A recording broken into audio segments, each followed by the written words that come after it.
Claude Code is incredibly capable, but it often operates like a reckless junior developer moving too fast, writing code that breaks, faking passing checks, and committing errors before you can intervene. This behavior is the default state for a coding agent operating without systemic rules. Most of the tools that make Claude reliable for production live outside the base model.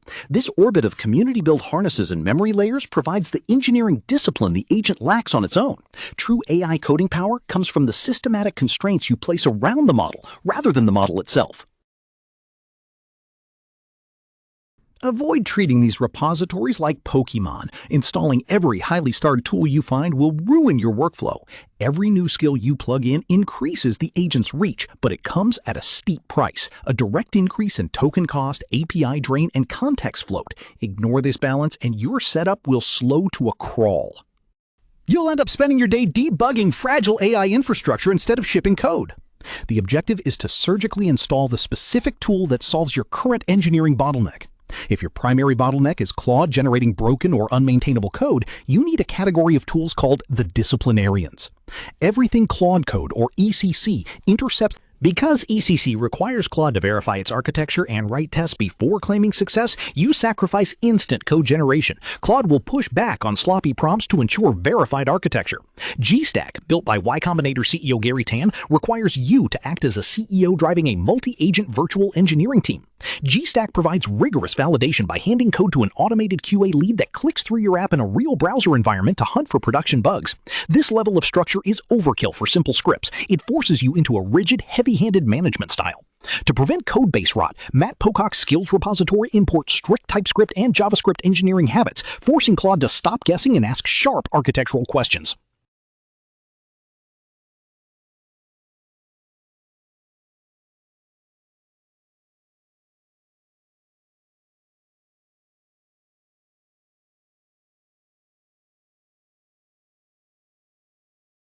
These skills are optimized for TS and JS ecosystems. If you are building in Python or Rust, they provide diminishing returns. These discipline tools trade raw speed for architectural stability. They are mandatory for production codebases, but can feel tedious for quick prototypes. Claude often wastes tens of thousands of API tokens, rereading the same local files every time you open it. These memory upgrades. This bar chart shows the impact. By forcing Claude to query the structured map instead of reading raw files, token context usage drops by up to 71x. Building that map for the first time requires a heavy initial token burn. Grafify provides a positive return on investment only on large, frequently accessed codebases. For personal context, GBrain ingests your markdown notes, emails, and calendar events to create a local synthesized relational memory. Full automation with GBrain requires you to manage a Supabase database, handle multiple API keys, and run background jobs. It demands significant technical overhead.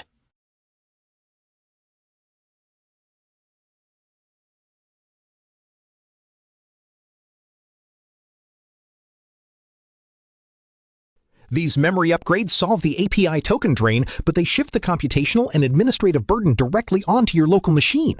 Installing community skills introduces severe security risks. Studies found that 26% contain vulnerabilities and 5% contain explicitly malicious instructions like data exfiltration. In videos, Specter acts as a bouncer for your local environment. It forces Claude to scan any repository before you install it. It audits the code and generates a safety score, explicitly flagging hidden prompt injections or requests for excessive file access.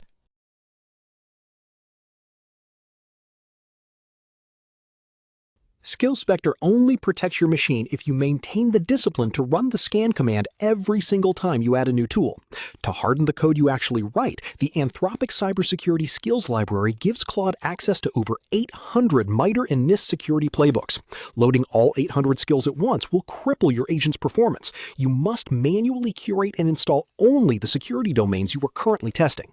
Running raw, unaudited GitHub code with root access introduces catastrophic system risk that no amount of productivity can justify.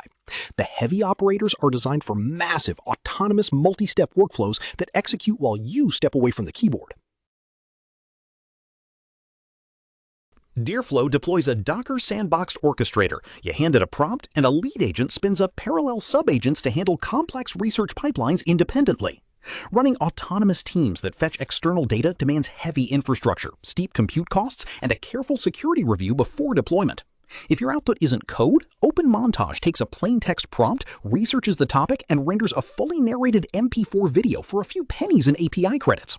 The free local tier produces basic animated visuals. Hollywood-grade motion requires connecting and paying for third-party video generation models. OpenClaw runs as a self-hosted personal assistant daemon connected to your messaging apps, requiring your machine to run 24 hours a day.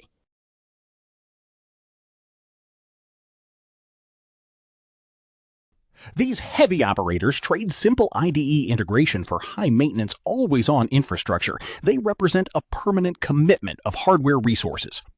The core rule for this ecosystem is simple. Do not install all 10 of these repositories. Context bloat will ruin your agent. Instead, match the tool to your problem. If you are a solo developer who wants immediate architectural discipline with zero configuration, install ECC. If you manage a large, complex project and are bleeding token costs every time. If you are scaling a startup and require a rigorous, multi-step QA workflow before shipping a single feature, commit to GStack. Regardless of which path you choose, security is mandatory. Install Specter to scan these repositories before you execute them.